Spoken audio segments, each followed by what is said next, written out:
All right, let's get started. Hear, O Israel, the great I am is the only power for you. The great I am is one. Speak peace on this seventh day of rest. Rise, O Israel. Welcome to Word War 3, the book of Isaiah, chapter 49, verse 23 will be the reference. And we're going to be speaking about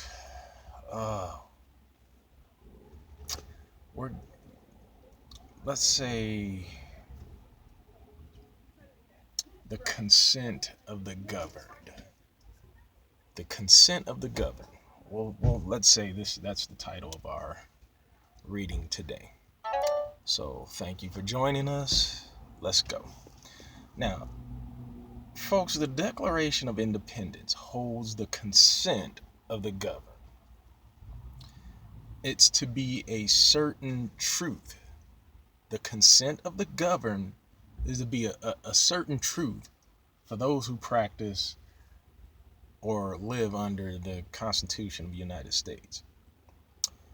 And here's where the Indigenous Hebrew Israelite awakening show you another terroristic lie of the governed, or the government. Now, qualified immunity, which is for the police, is a protected class status which protects government officials from civil suits.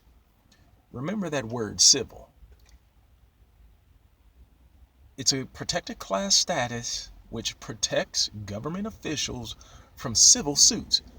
It protects them from civil or from civilians, citizens, or civil order. You have the police union contract. Again, it's a bill of rights for the police unions.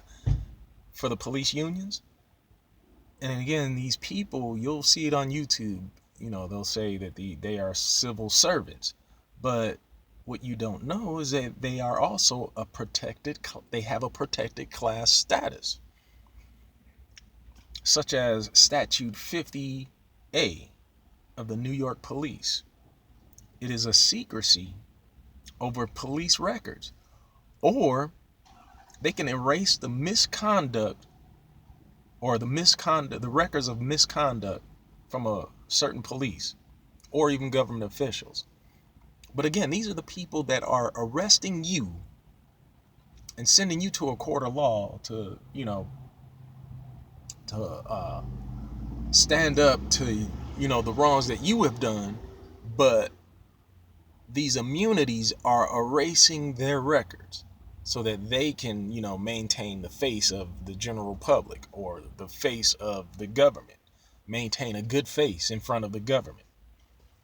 Now, going back in history, Corpus Juris Civilis, or the body of civil law. Remember that word civil is coming up. It's going to keep coming up.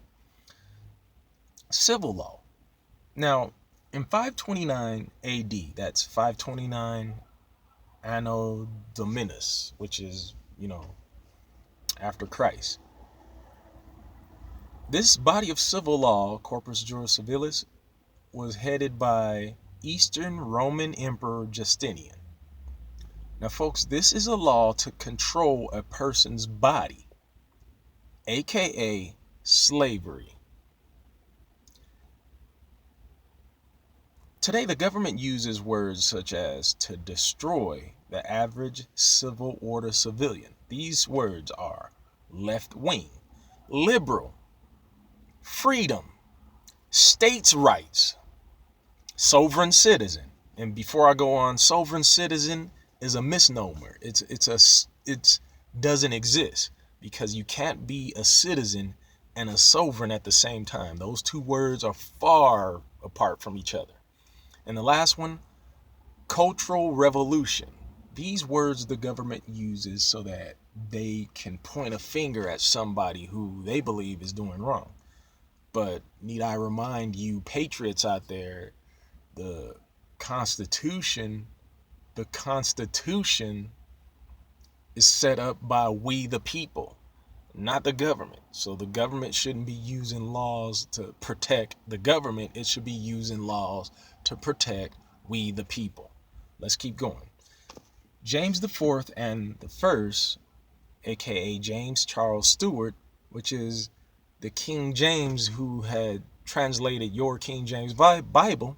He lived from 19 June 1556 through 27 March 1625.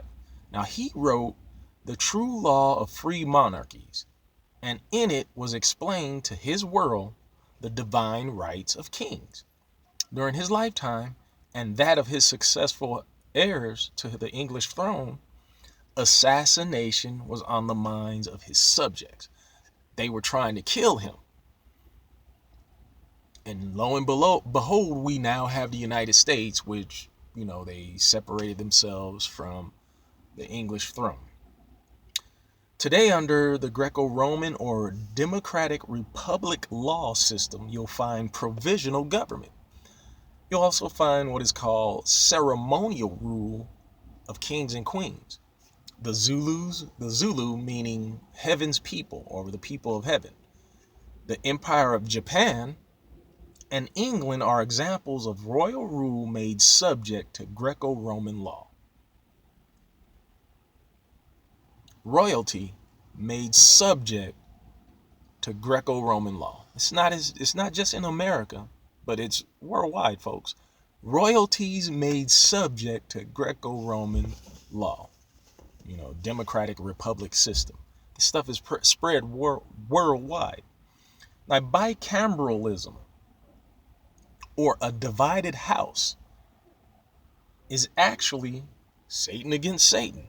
But you're told it's a lesser evil if you vote for one or the other party. The House of Lords or the House of Peers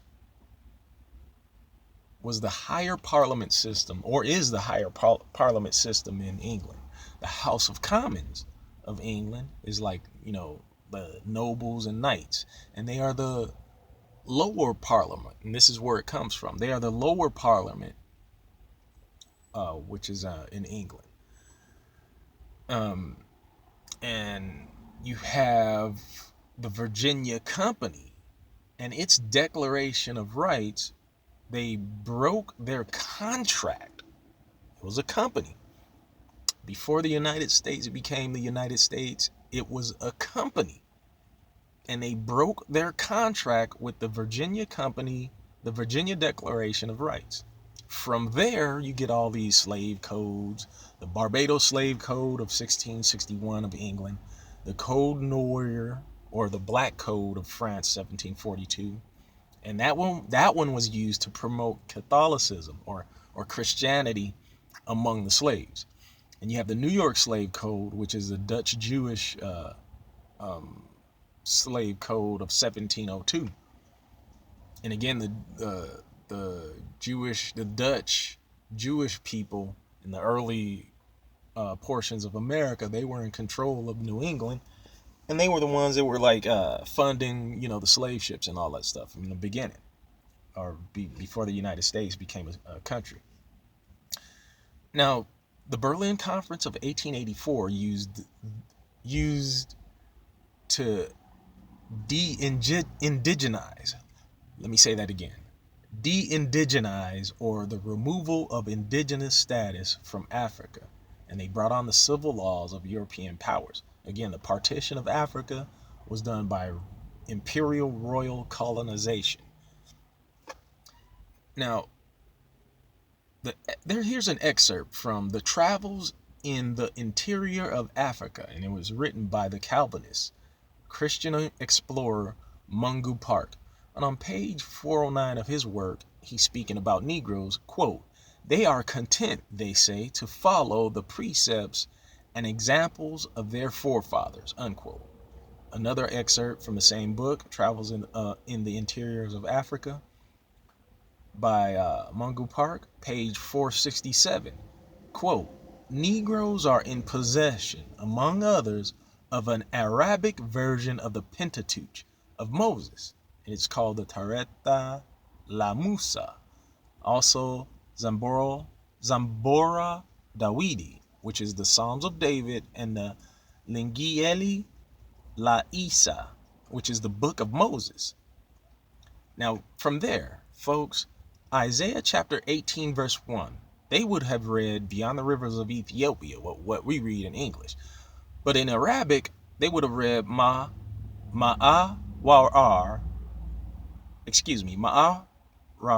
Ma'awara Anhar Ethiopia, or Ma'awara Anhar al-Kush.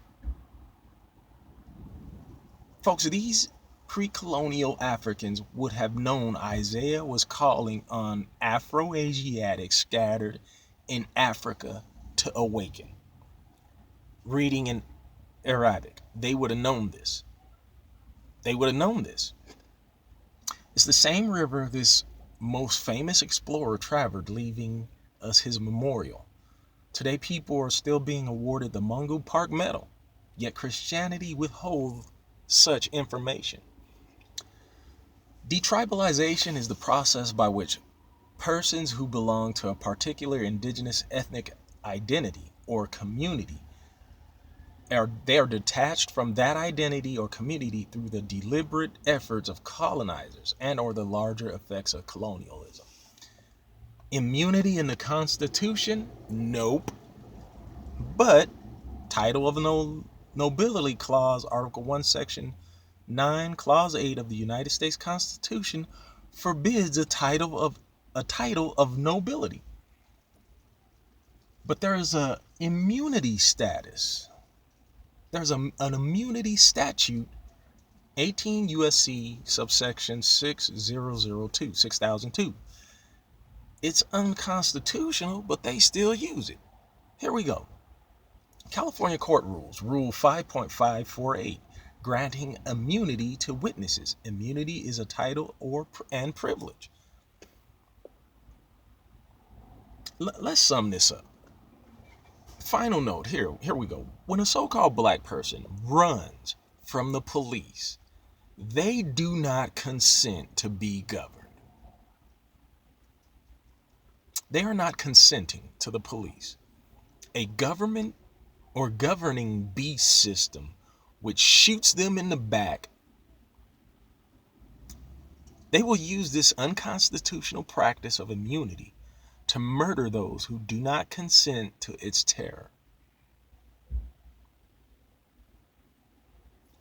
This Isaiah chapter 49, verse 21, I need you guys to go and read that. Most importantly, I want you guys to read Isaiah chapter 49, verse 23. Because this one right here is a prophecy that only can be fulfilled with Negroes. Because Hitler wasn't a king. So this can only be fulfilled. Isaiah chapter 49, verse 23 can only be fulfilled with you Negroes out there. Go ahead and read that. Make sure that your homework is to see that all the kings and queens who are saying that they're sorry for the human trafficking and murderous nature of their laws that they had in the past. I'm going to leave that with you. Again, Indigenous Hebrew Israelite Awakening is not a racist hate group. We simply live here. I am a Hebrew Israelite. I am a conscientious objector. And I'm also a minister of peace. Hebrew Israelite out.